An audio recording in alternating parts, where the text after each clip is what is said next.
स्वागत है आपका आपके अपने YouTube channel Arihant Hindi education में। यदि आप मेरे चैनल पे नए हैं तो प्लीज़ मेरे चैनल को सब्सक्राइब करें, लाइक करें, शेयर करें और कमेंट्स भी करें। तो चलिए बढ़ते हैं आज के विषय की ओर।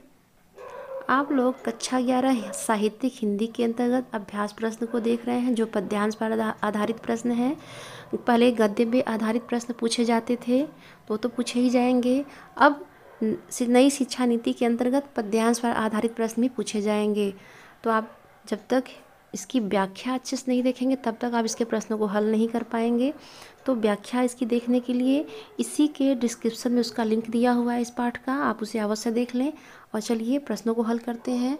शिवा शौर्य का आप देखिए प्रश्न उत्तर। साजी चतुरंग सैन अंग में उमंग धरी सरजा शिवाजी जंग जीतन चलत है। भूषण भनत नाद बिहत नगारन के नदी नद मद वरण के रलत है।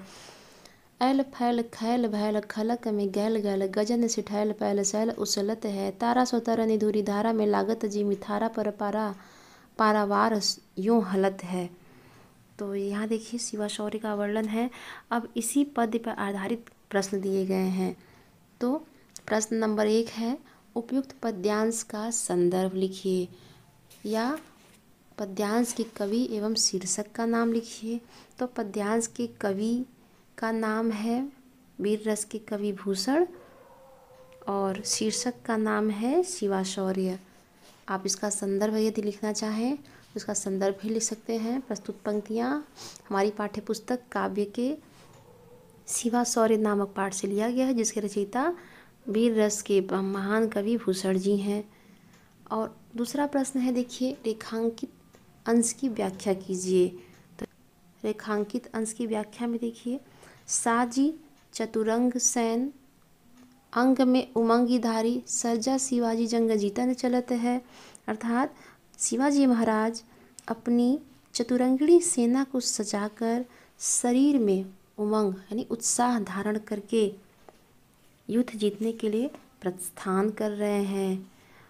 भूषण भनत नाद बिहद नगारन के, और भूषण कवि आगे कह रहे हैं कि नगाड़ों की भयंकर ध्वनि को सुनकर नदी नद मद गैबरन के रलत हैं। बड़े बड़े हाथियों के मद नदी नालों की भांति बहने लग रहा है। अर्थात जब शिवाजी अपनी सेना को सजाकर, चतुरंगड़ी सेना मतलब होता है 4 प्रकार की सेना, जिसमें रथ से सेना हो, पैदल सेना हो, हाथियों पर बैठी सेना हो और घोड़ों पर सवार हो।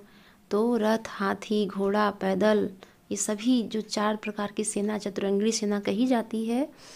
तो शिवाजी जो हैं उन्हीं चारों प्रकारों की सेना के साथ बढ़ रहे हैं आगे, और उनके जोश को बढ़ाने के लिए यानी सैनिकों के जोश को बढ़ाने के लिए नगाड़े बजाए जा रहे हैं। और उन नगाड़ों की ध्वनि सुन करके हाथियों के मद, अर्थात हाथियों के जो गंड स्थल है वहाँ से बहने वाला गज मद और भी तेज़ी से बहने लग रहा है। तो यही इसका व्याख्या होगा रेखांकित अंश का। उसके बाद अगला प्रश्न है, प्रस्तुत पद्य में किसके शौर्य एवं पराक्रम का वर्णन किया गया है। उत्तर होगा, प्रस्तुत पद्य में महाराज शिवाजी के शौर्य एवं पराक्रम का वर्णन किया गया है। प्रश्न नंबर 4 देखिए, शिवाजी के युद्ध के प्रस्थान के समय पहाड़ों की स्थिति क्या हो जाती है। तो उत्तर होगा, शिवाजी के युद्ध प्रस्थान के समय हाथियों के धक्के से, यानी जब हाथी चल रहे हैं तो हाथियों के धक्के से पहाड़ अपने स्थान से उखड़ने लगते हैं। अगला प्रश्न है, शिवाजी के युद्ध प्रस्थान के समय किसका मद और किस प्रकार प्रवाहित होता है। तो शिवाजी के युद्ध प्रस्थान के समय हाथियों का मद नगाड़ों की ध्वनि के कारण प्रवाहित होने लगता है। अब इसी तरह के 5 प्रश्न पूछे जाएंगे जिनका उत्तर आपको देना होगा। तो आप जब तक इसकी व्याख्या नहीं समझेंगे आप प्रश्नों के उत्तर नहीं दे पाएंगे।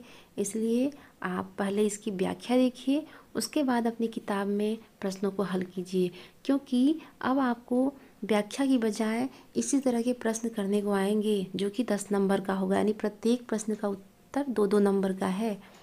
तो आप इसको ध्यान से हल करें।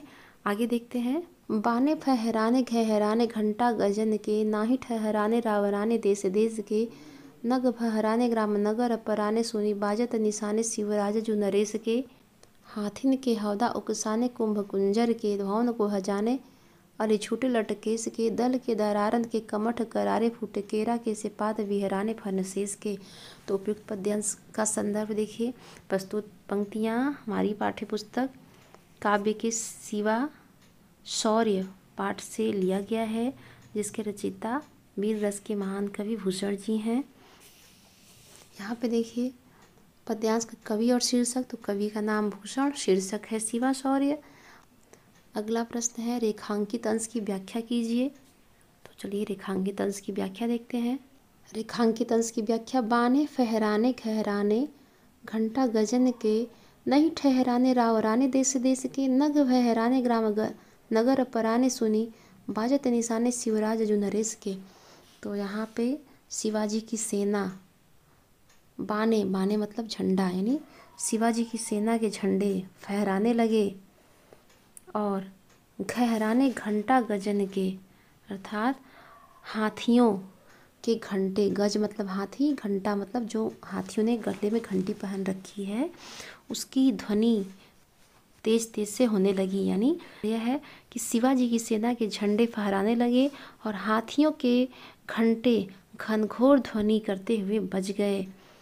ना ही ठहराने रावराने, रावराने मतलब राजा, देश देश के मतलब देश देश के, राव और राजा उस सेना के सामने टिक नहीं सके। यानी जब शिवाजी के झंडे फहराने लगे, हाथियों के गले में बंधे घंटे जोर जोर की ध्वनि करने लगे, तो उस समय जो देश के राजा थे, विदेश के राजा थे, उस राजा के सामने टिक न सके, शिवाजी के सामने टिक न सके।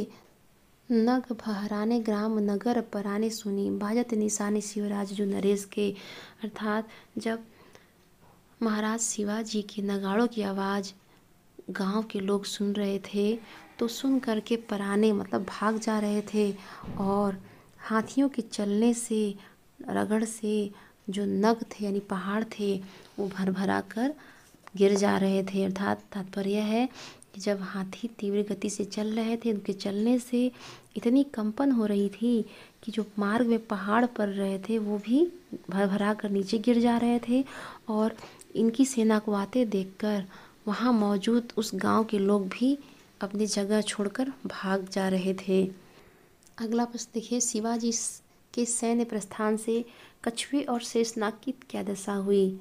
तो ये देखिए उत्तर यहीं पे है, कमठ करारे फूटे केरा के सेपाथ बिहराने फन केस के, अर्थात शिवाजी के सैन्य प्रस्थान से कछुए की कठोर पीठ फूट गई और शेषनाग के जो फन थे वो केले के पत्ते के जैसे चिर गए। यानी उनके जो फन थे जैसे केले का पत्ता होता है ना, छूते ही वो चीर के अलग होता है, टूटता नहीं लेकिन लंबी चीरा लग जाती है, वैसे ही शेषनाग का फन भी केले के पत्ते के समान चिर गया। अगला है प्रश्न, उड़ते हुए भौरे किस प्रकार प्रतीत हो रहे थे। तो उत्तर देखिए, भौन को भजाने अली छूटे लटके इसके, यानी उड़ते हुए भौरे ऐसे प्रतीत हो रहे थे मानो बालों की लटें खुलकर लहरा रही हों। अर्थात जो बाल होते हैं, बाल लहराते हैं ना, वैसे ही भौरे भी ऐसे ही प्रतीत हो रहे थे कि मानो जो बाल है वो लहरा रहे हों। अगला प्रश्न देखिए, शिवाजी के युद्ध प्रस्थान के समय पहाड़ों की क्या दशा हुई। उत्तर होगा नग बहराने, अर्थात शिवाजी के युद्ध से और नगाड़ों की आवाज़ से पहाड़ भर भरा कर गिर गए, ढह गए। आगे देखते हैं, इंद्र निज हेरत फिरत गज इंद्र अरु इंद्र को अनुज हेरे दुग्धन दीस को भूषण भनत सूर सरिता को हंस हेरे विधि हेरे हंस को चकोर रजनीश को साहित्य ने सर्जा यो करनी करी है तेवे हेतु होतु है अचंभो देव कौटिक 33 को पावत न हेरे तेरे जस में हिराने निज गिर को गिरीश हेरे गिरजा गिरीश को। प्रश्न देखिए, प्रश्न है उपयुक्त गद्यांश का संदर्भ लिखिए। चाहे पद्यांश के कवि और शीर्षक का नाम, तो कवि भूषण है और शीर्षक है शिवा शौर्य। अगला प्रश्न है रेखांकित अंश की व्याख्या कीजिए। तो रेखांकित तंज की व्याख्या देखिए। इंद्र निज हेरत फिरत गज इंद्र अरु, इंद्र को अनुज हेरे दुग्धन नदीस को भूनत, भूषण भनत सुर सरिता को हंस हेरे, विधि हेरे हंस को चकोर रजनीश को। तो यहाँ हेरता का अर्थ होता है खोजना। गज इंद्र का अर्थ होगा ऐरावत हाथी। दुग्धन दिस मतलब क्षीर सागर। भूषण भनत सुर सरिता को हंस हेरे। तो यहाँ पे देखिए इन पंक्तियों में कवि ने शिवाजी के यश का चित्रण किया है, यानी कि शिवाजी का यश इतना फैल गया है कि सभी वस्तुएं, उज्ज्वल वस्तुएं शिवाजी के यश के कारण खो गई हैं, जिसका मिलना कठिन हो रहा है। तो प्रस्तुत पंक्तियों में कवि कह रहे हैं इंद्र निज हेरत फिरत गज इंद्र, यानी इंद्र अपने ऐरावत हाथी को खोज रहे हैं। इंद्र को अनुज हेरे दुग्धन दिस को, और भगवान विष्णु क्षीर सागर को, दुग्धन दिस मतलब क्षीर सागर को खोज रहे हैं, क्योंकि भगवान विष्णु जो है क्षीर सागर में निवास करते हैं। लेकिन शिवाजी का जो तेज है, शिवाजी का जो प्रसिद्धि है इतनी ज़्यादा फैल गई है कि सबका सामान खो गया है, जिसमें इंद्र का ऐरावत हाथी खो गया है, तो विष्णु भगवान का क्षीर सागर खो गया है, सभी खोज रहे हैं। अभी आगे कह रहे हैं कि हंस मान सरोवर हेरे, हंस हेरे यानी हंस जो है मान सरोवर को खोज रहा है। विधि हेरे हंस को चकोर रजनीश को, और ब्रह्मा हंस को तथा चकोर चंद्रमा को खोज रहे हैं। तात्पर्य है कि शिवाजी का शौर्य, शिवाजी का जो तेज है इतना ज़्यादा फैला हुआ है कि सभी की वस्तुएं खो गई हैं और मिलना कठिन हो रहा है, खोज नहीं पा रहे हैं। अगला प्रश्न देखिए, शिवाजी के युद्ध प्रस्थान के समय इंद्र और भगवान विष्णु क्या कर रहे थे? तो शिवाजी के युद्ध प्रस्थान के समय इंद्र अपने हाथी ऐरावत को खोज रहे थे और भगवान विष्णु अपने क्षीर सागर को खोज रहे थे। इसका यही उत्तर होगा। प्रश्न नंबर 4 देखिए, ब्रह्मा और चकोर क्या कर रहे हैं? तो उत्तर होगा ब्रह्मा जी अपने वाहन हंस को और चकोर चंद्रमा को खोज रहे हैं। प्रश्न नंबर 5 देखिए, उस समय भगवान शंकर जी और पार्वती जी क्या कर रहे हैं? तो उस समय शंकर भगवान बर्फ़ से ढके हुए कैलाश पर्वत को खोज रहे हैं, तो वहीं पार्वती जी शंकर भगवान को खोज रही हैं। तो ये शिवा शौर्य का प्रश्न उत्तर था। आगे की वीडियो में छत्रसाल प्रशस्ति के प्रश्न उत्तर का भी वीडियो आएगा और उसका लिंक मैंने इसी के डिस्क्रिप्शन में दे रखा है, तो आप उसे अवश्य देख लें। आज के लिए इतना ही, धन्यवाद।